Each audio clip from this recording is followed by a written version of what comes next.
Si Senator Christopher Bongo ay umapila sa Korte Suprema na sa issue ho ng extraordinary rendition matapos na tukuyin ng International Criminal Court bilang isa siya sa mga co-perpetrators ni dating Pangulong Rodrigo Duterte kaugnay ng kampanya laban sa illegal na droga. May balita si Bombo Angelo Ganon. Bombo Dennis, sa pagpapatuloy na pagdinig ng International Criminal Court sa kumpirmasyon ng mga kaso laban kay dating Pangulong Rodrigo Duterte kaugnay ng madugong kampanya kontra illegal na droga ng kanyang administrasyon at matapos tukuyin ng ICC bilang co-perpetrators sina Senator Christopher Lawrence Bongo at Senator Ronald Bato de la Rosa, umapila si Go sa Supreme Court of the Philippines na resolbahin na ang mga umiiral na legal na katanungan kaugnay ng extraordinary rendition kasabay ng kanyang pagpapahayag ng suporta sa Senate Resolution number 307 na naglalayong igiit ang posisyon ng Senado na dapat maprotektahan ng mga Pilipino laban sa pagsuko sa mga dayuhang jurisdiksyon ng hindi mahigpit na sinusunod ang konstitusyon at due process. Ayon kay Go, kailangan umano maglabas ng malinaw na desisyon ng High Court sa mga nakabinding petisyon upang maiwasan ang magkakaibang interpretasyon sa pagpapatupad ng batas. Git niya, ang panawagan para sa constitutional safeguards ay hindi dapat ipakahulugan bilang pag-iwas sa pananagutan.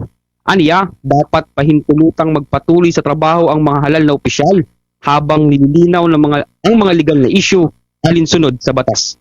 Kaugnay niyan, pakinggan natin ang mga naging pahayag ni Senator Bongo.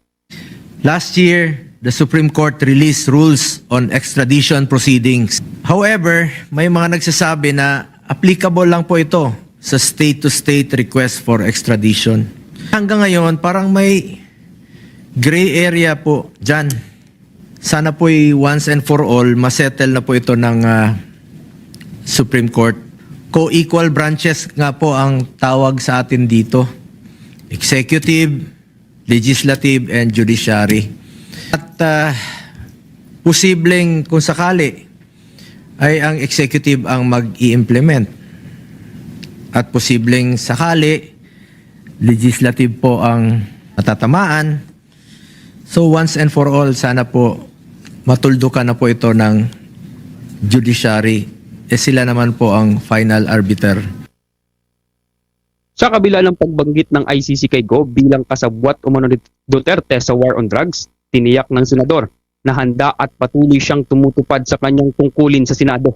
Binanggit din niya na maging si De La Rosa ay nais ding may pagpatuloy ang kanyang trabaho sa Senado ng maayos.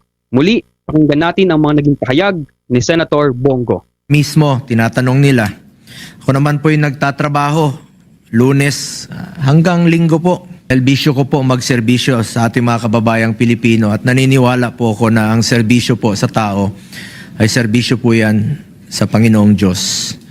At kahit po yung isa kong kasamahan dito sa Senado na si Senator Bato de la Rosa ay isa rin po sa mga masisipag nating senador na gusto rin pong makapagtrabaho lang po ng maayos. Samantala, Bombo Dennis, matatandaan na isa din si De La Rosa sa mga tinukoy ng ICC bilang co-perpetrators ni Duterte sa war on drugs, kung saan hindi na ito nagpakita sa publiko simula noong Nobyembre ng nakaraang taon matapos ihayag ni Ombudsman Jesus Crispin Remulla na mayroon na itong warrant of arrest galing sa ICC. Nag-uulat live mula sa Senado, ako si Bombo Angelo Ganon, and this is Bombo Radio Philippines, the #1 and most trusted source of news and information. Basta Radio! Bombo! For the most trusted source of news and information, visit our website at www.bomboradio.com. Follow us on Bombo Radio mobile app, Facebook, YouTube, TikTok, and X, formerly Twitter.